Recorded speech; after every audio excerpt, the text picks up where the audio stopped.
ஹாய்ங்க, வாழ்க வளமுடன். அன்பானவர்களே, நீங்க சிந்திக்கக்கூடிய விஷயங்கள் தொடர்ந்து உங்களுடைய வாழ்க்கையில நடந்துகிட்டே இருக்க மாதிரி இருக்குங்களா? எதையோ நீங்க உள்ளத்துல உணர்றீங்க, அதுதான் வெளியிலேயே நடக்கிற மாதிரியான ஒரு பிம்பம் உங்களுக்கு தெரியுதுங்களா? ஆமாங்க, அது கரெக்ட் தான்.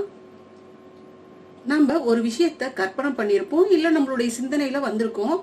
அது பாத்தீங்கன்னா இப்ப நடந்துட்டு இருக்கிற மாதிரி தெரியும். அது நம்மளுக்கு ஒரு பிரமிப்பை ஏற்படுத்தக்கூடியதாக இருக்கும். என்ன காரணம்னா, நம்மளுக்கே தெரியாது இது நம்ம நினைச்ச மாதிரி இருக்கே, இல்ல நம்ம கனவுல வந்துச்சா, இல்ல நம்ம கற்பனையில வந்துச்சா, இதே மாதிரியான சம்பவத்தை நம்ம ஏற்கனவே பார்த்த மாதிரி இருக்கே. அந்த மாதிரியான அனுபவம் நிச்சயமா நம்மள ஒவ்வொருத்தருக்கும் இருக்குங்க. இப்ப இந்த சம்பவம் எப்படி நடந்தது அப்படின்னு பாத்தீங்கன்னா, அந்த அளவுக்கு சக்திய உங்களுடைய உணர்வுகளோட சேர்த்து அந்த விஷயத்துக்கு கொடுத்துருக்கீங்க. அதுதாங்க காரணம். அப்ப ஒண்ணு புரிஞ்சுக்கோங்க, எல்லா விஷயங்களுக்கும் காரணகர்த்தா எது அப்படின்னு பார்த்தோம்னா நம்மளுடைய எண்ணம், நம்ம ஆள் மனசுல போட்டிருக்கிற விதை. இதுதான் இன்னைக்கு நம்ம வாழ்ந்துட்டு இருக்கிற வாழ்க்கைங்க. அப்ப நம்மளுடைய எண்ணத்தை மாத்தணும் அப்படின்னா நம்மளுடைய வாழ்க்கை நிச்சயமாக மாறும் இல்லைங்களா? சில அடிப்படை விஷயங்களை நம்ம மாத்தணும். முதல்ல அது என்னன்னு பாத்தீங்கன்னா, நம்ம எப்படி ஆர்வமில்லாத அந்த ஒளிபரப்பிலிருந்து வேண்டுமென்றே இந்த பிரபஞ்சத்தினுடைய தகவல் தொடர்புக்கு மாறுறது. அதாவது நம்ம கேட்கறதுல ஆர்வம் இல்லாம இருப்போம் இல்லைங்களா? நம்மளுடைய மனசை ஒருநிலைப்படுத்தி நம்மளுக்கு என்ன தேவை அப்படிங்கறத சரியா ஒருமுகப்படுத்தி கேட்கறதுல இன்ட்ரெஸ்ட் இருக்காது. அதனாலதான் இன்னைக்கு வாழ்க்கை இந்த மாதிரி இருக்கு. அதுதான் முக்கிய காரணம். ரெண்டாவது விஷயம் என்னன்னு பாத்தீங்கன்னா, உண்மையிலேயே நம்ம விரும்புறத பிரபஞ்சத்திடம் கேட்கிறோம் அப்படிங்கறத எப்படி நம்ம உறுதிப்படுத்திக்கிறது? மூணாவது விஷயம் தாங்க ரொம்ப ரொம்ப முக்கியமான விஷயம்.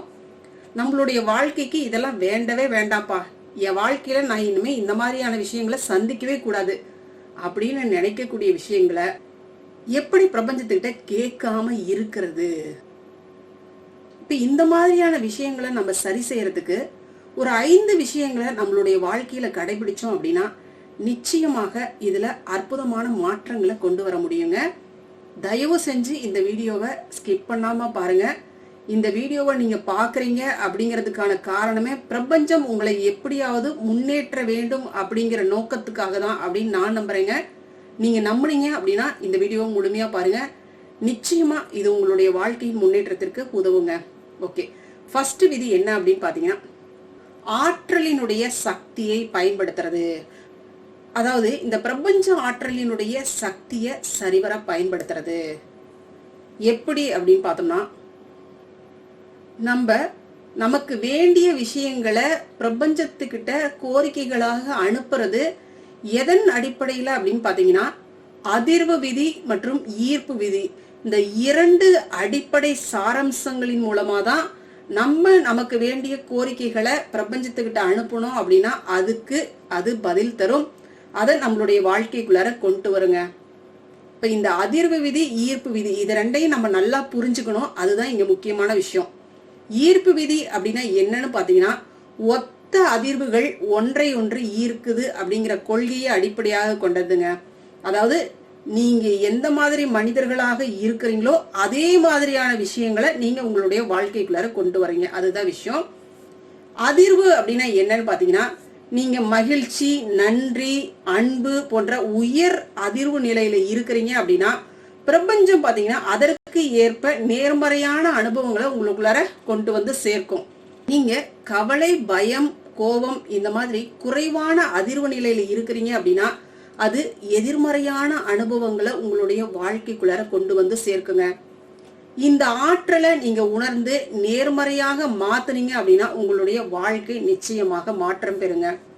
அதாவது நம்முடைய உள்ளார்ந்த அந்த செயல்பாடுகள் எப்படி இருக்கோ அதே மாதிரியான அதிர்வை நம்ம இந்த உலகத்துக்கு அனுப்புறோம். அதாவது இந்த பிரபஞ்சத்துக்கு அனுப்புறோம். அதையே நம்ம ரிசீவ் பண்றோம். அதையே நம்மளுடைய வாழ்க்கைக்கு கொண்டு வர்றோம். இதுதான் விஷயம். இதுக்கு ஒரு முக்கியமான ஒருத்தருடைய வாழ்க்கை சம்பவத்தை நம்ம சொல்றது மூலமா நிச்சயமா உங்களுக்கு புரிய வருங்க. ஓப்ரா வின்ஃப்ரி இவங்களுடைய வாழ்க்கை சம்பவங்கள் நமக்கு இந்த மாதிரியான விஷயத்துக்கு மிகச்சிறந்த எடுத்துக்காட்டுங்க. நம்பிக்கை, அதிர்வுகள், ஆத்மார்த்தமான அந்த விசுவாசம், இதனுடைய சக்தியை பயன்படுத்தி வெற்றி அடைஞ்சவங்க. ஓப்ரா பாத்தீங்கன்னா வறுமையில பிறந்த குழந்தை. சின்ன வயசுலயே பல துன்பங்களை, பல கஷ்டங்களை இவங்க அனுபவிச்சிருக்காங்க. வறுமை, பாலியல் துன்புறுத்தல்கள் சின்ன வயசுலயே. அது மட்டும் இல்ல, தொடர்ந்து இவங்க மேல புகுத்தப்பட்ட விஷயங்கள் என்னன்னா, நீ எல்லாம் வாழ்க்கையில உருப்பட முடியாது, நீ எல்லாம் வாழ்க்கையில முன்னேற முடியாது, உன்னால வெற்றி அடையவே முடியாது உன்னுடைய வாழ்க்கையில. இந்த மாதிரி தொடர் முட்டுக்கட்டைகளை இவங்க அனுபவிச்சிருக்காங்க. ஆனா கூட பாருங்க, அவங்களுடைய மனசுல ஒரு விஷயம் எப்பவுமே தொடர்ந்து இருந்திருக்கு. நான் சிறந்த வாழ்க்கைக்காக பிறந்தவள், நான் வெற்றி நிச்சயமாக என்னுடைய வாழ்க்கையில பெறுவேன், என்னுடைய வாழ்க்கை எப்பொழுதும் அர்த்தமுள்ளதாகத்தான் இருக்கும் அப்படின்னு அவங்களுடைய ஆழ் மனசுல எப்பவுமே நம்பிக்கையை விதைச்சிட்டே இருந்திருக்காங்க. அவங்க தன்னை மட்டுமே நம்பியிருக்காங்க. அவங்களுடைய வாழ்க்கையில சந்திச்ச எதிரிகளையும் வாழ்க்கை தந்த சோதனைகளையும் கண்டுக்காம எப்பவுமே உயர்ந்த அதிர்வுல இருந்திருக்காங்க. அதாவது பாசிட்டிவ் வைப்ரேஷன்ல இருந்திருக்காங்க.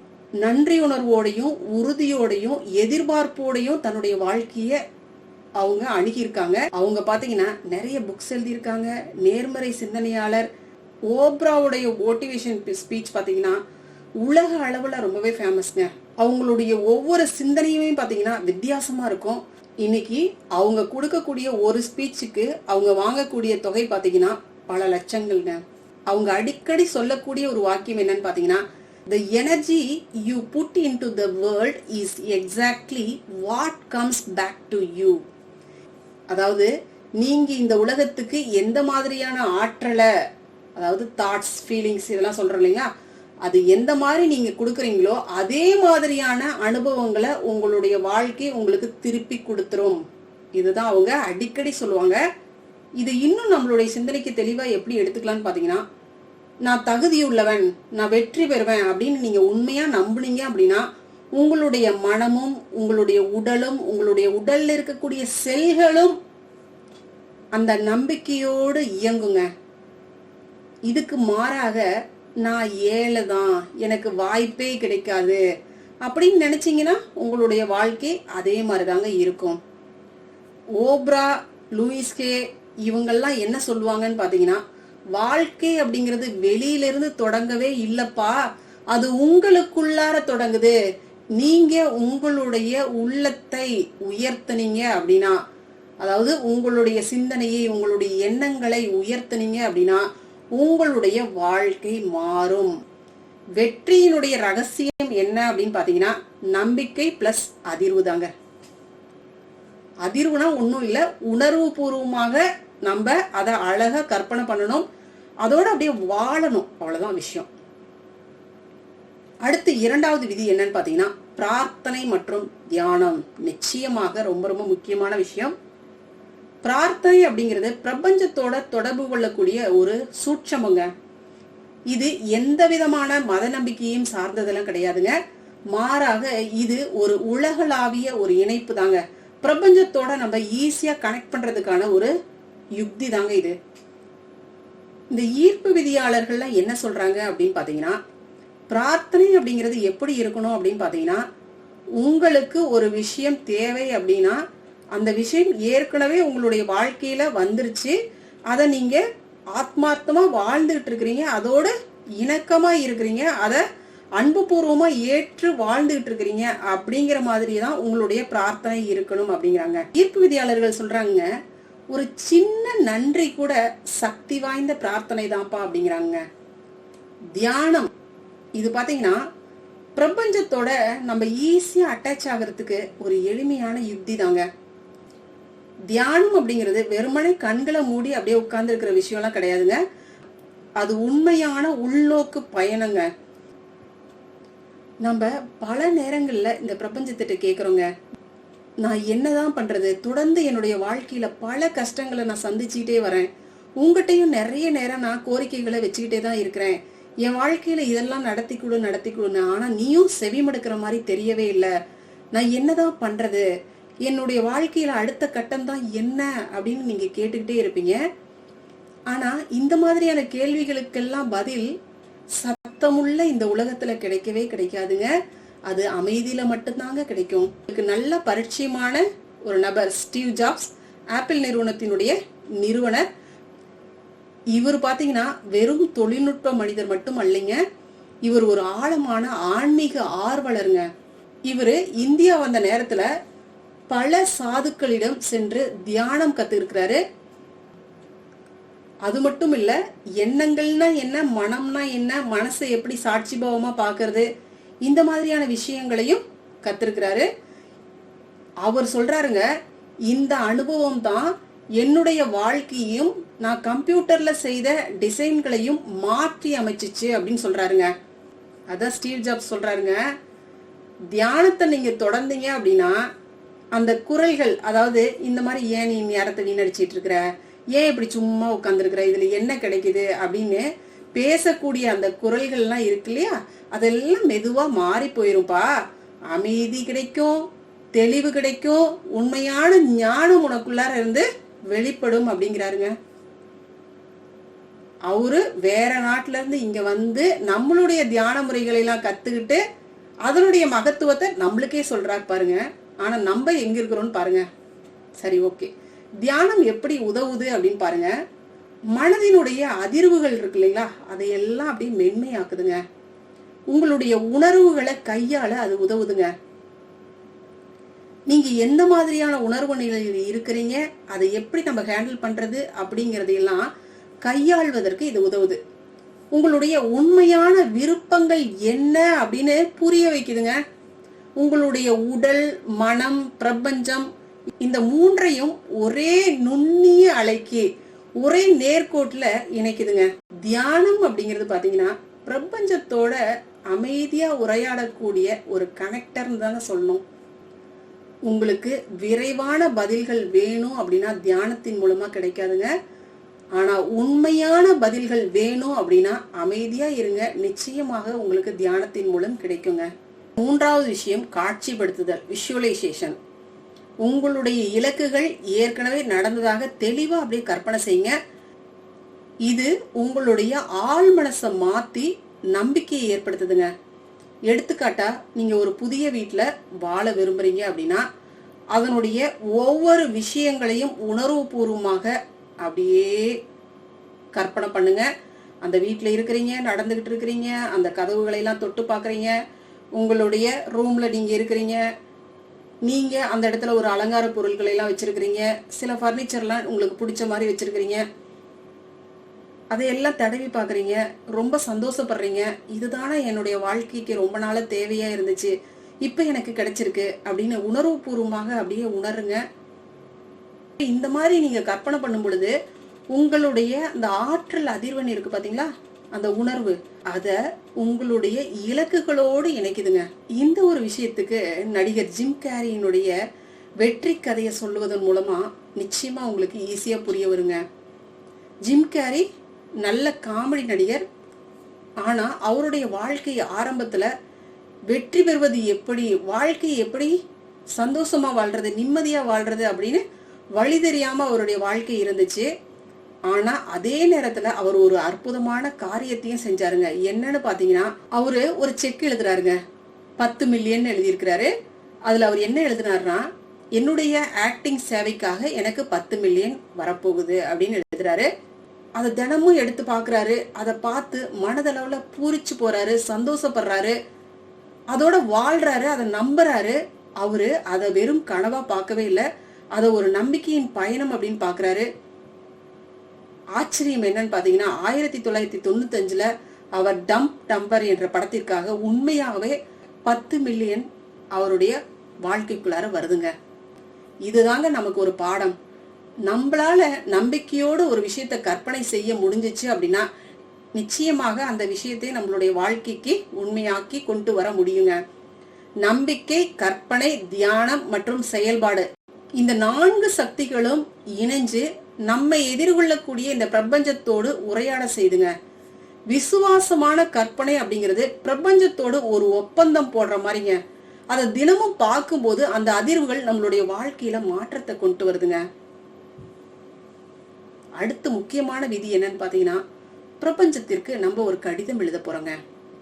உங்களுடைய ஆசைகள், பயங்கள் மற்றும் நன்றியை ஒரு கடிதமாக எழுதுங்க. இது உங்களுடைய எண்ணங்களை உண்மையாக்க உதவுதுங்க. நல்ல கற்பனை செஞ்சு எழுதுங்க. உங்களுடைய கனவுகள் அப்படி நடந்துகிட்டு இருக்கிற மாதிரி எழுதுங்க. உணர்ச்சிகளோட அப்படி இணைச்சு எழுதுங்க.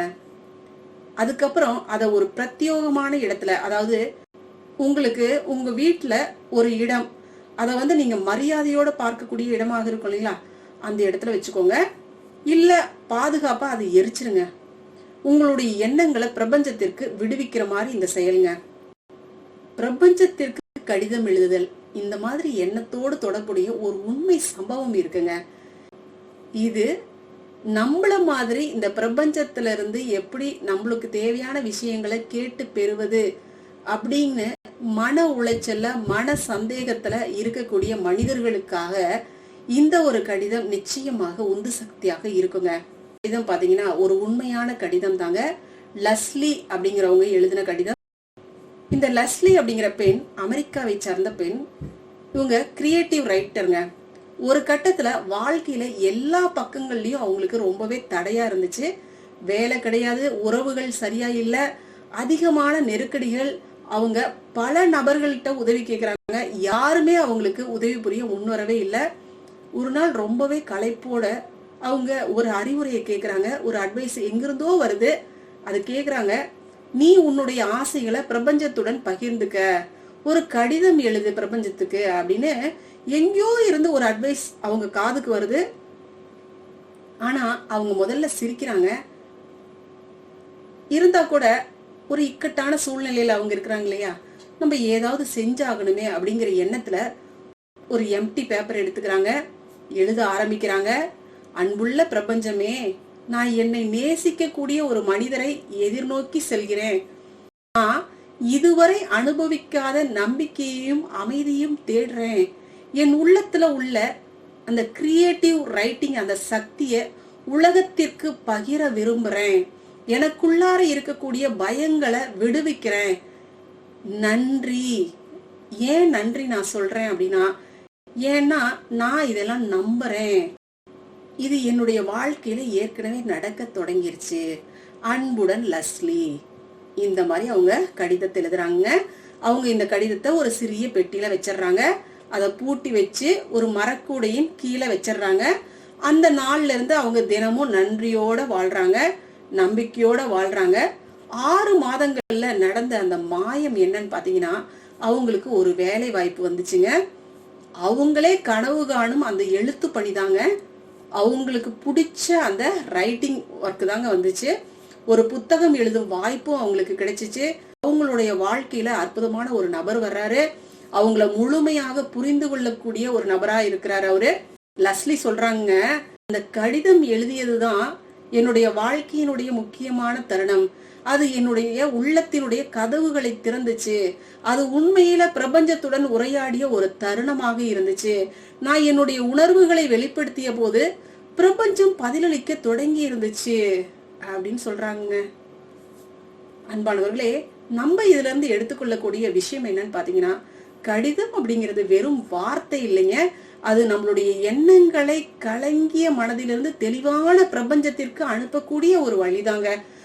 அது நம்மளையே நம்ம படிக்கக்கூடிய ஒரு செயலாக, நம்ம யாரு அப்படின்னு படிக்கக்கூடிய ஒரு செயலாக அது மாத்துதுங்க. நம்மள நிறைய பேர் கடிதங்கள்லாம் எழுதுவோம். நம்மளுடைய மனசு சோகமான நிலையில இருக்கும்போது இந்த மாதிரி விஷயங்களை எல்லாம் பண்ணுவோம். ஆனா அதை ப்ராப்பரா நீங்க எழுதி பாருங்க, வாழ்க்கையில மிகுந்த மாற்றங்களை நீங்க பாப்பீங்க. அடுத்து முக்கியமான விஷயம் உறுதிமொழிகள், அஃபர்மேஷன்ங்க. ரொம்ப ரொம்ப முக்கியமான விஷயம். நேர்மறையான உறுதிமொழிகள் நம்முடைய எண்ணங்களை மாத்துதுங்க. எடுத்துக்காட்டா செல்வம் மற்றும் வளம் சம்பந்தப்பட்ட உறுதிமொழிகள் பாத்தீங்கன்னா, உங்களுடைய மனசை நம்பிக்கையில நிரப்பி பணம் மற்றும் அதற்கான வாய்ப்புகளை ஈர்க்க உதவக்கூடியதாக இருக்குங்க. அன்பானவர்களே, இப்ப நான் சில உறுதிமொழிகளை சொல்றேன். அதை அப்படியே நீங்க உள்வாங்கிக்குங்க. முடிஞ்சா இத திரும்ப திரும்ப கேளுங்க. இல்லைன்னா கண்டிப்பா எழுதி வச்சுக்கோங்க, மனப்பாடம் பண்ணிக்கோங்க, அடிக்கடி சொல்லிக்கிட்டே வாங்க. இல்லையா உங்களுக்கு எது தேவையோ அதை இதே மாடுலேஷனோட எழுதிக்கோங்க. ஒரு 10 உறுதிமொழிகளையாவது எழுதிக்கோங்க. திரும்ப திரும்ப சொல்லும் பொழுது பாத்தீங்கன்னா உங்களுடைய மனசு பாத்தீங்கன்னா அப்படியே ரொம்ப எனர்ஜெட்டிக்கா இருக்குங்க. இப்ப நான் இந்த உறுதிமொழிகளை எல்லாம் சொல்றேன், அதை அப்படியே உங்களுடைய வாழ்க்கையில நடந்துகிட்டு இருக்கிறதா அப்படியே கற்பனை பண்ணுங்க. உணர்வு பூர்வமா உணருங்க. இதுதான் முக்கியமான விஷயங்க. சரிங்களா? வாங்க உறுதிமொழிகள் என்னன்னு பார்க்கலாம். பணம் மற்றும் செல்வம் தொடர்பான உறுதிமொழிகள். பணம் என்னிடம் எளிதாகவும் அதிகமாகவும் வருகிறது. நான் பணத்தை ஈர்க்கும் காந்தம். எனது வாழ்க்கை அபரிதமான செல்வத்தால் நிரம்பியுள்ளது. பணம் எனக்கு சாதகமாக வேலை செய்கிறது. நான் எப்போதும் சரியான நேரத்தில் சரியான வாய்ப்புகளை ஈர்க்கிறேன். எனது தொழில் வளர்ந்து கொண்டே இருக்கிறது. நான் எளிதாக லாபம் ஈட்டுகிறேன். உலகம் எனக்கு மதிப்புமிக்க சேவைகளை வழங்குகிறது. நான் அன்பான மனிதர்களையே ஈர்க்கிறேன். நான் ஒரு வெற்றிகரமான தொழிலதிபர்.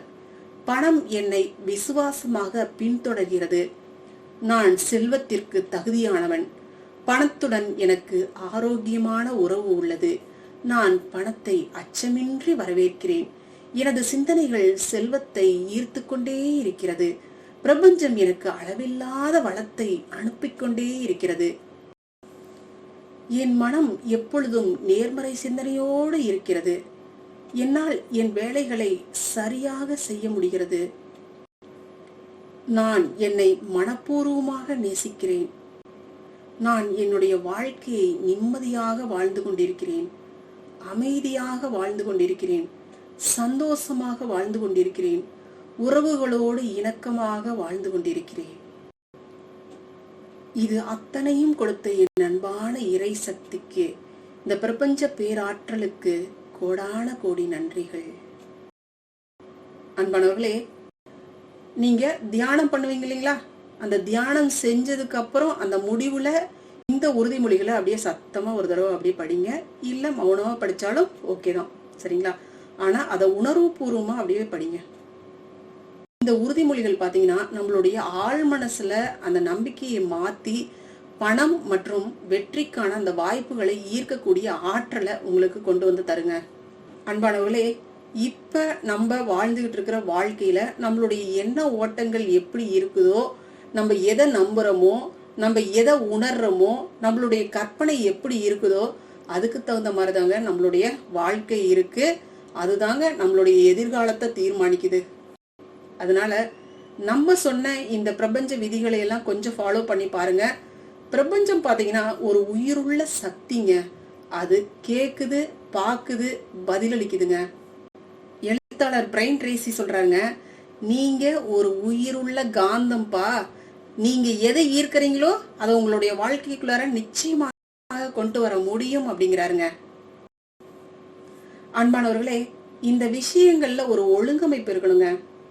நீங்க ப்ராப்பரா நீங்க இதை ஃபாலோ பண்ணி பாருங்களேன். 10 நாளுக்குள்ளார நிச்சயமா மாற்றங்களை பார்க்க முடியுங்க உங்களால.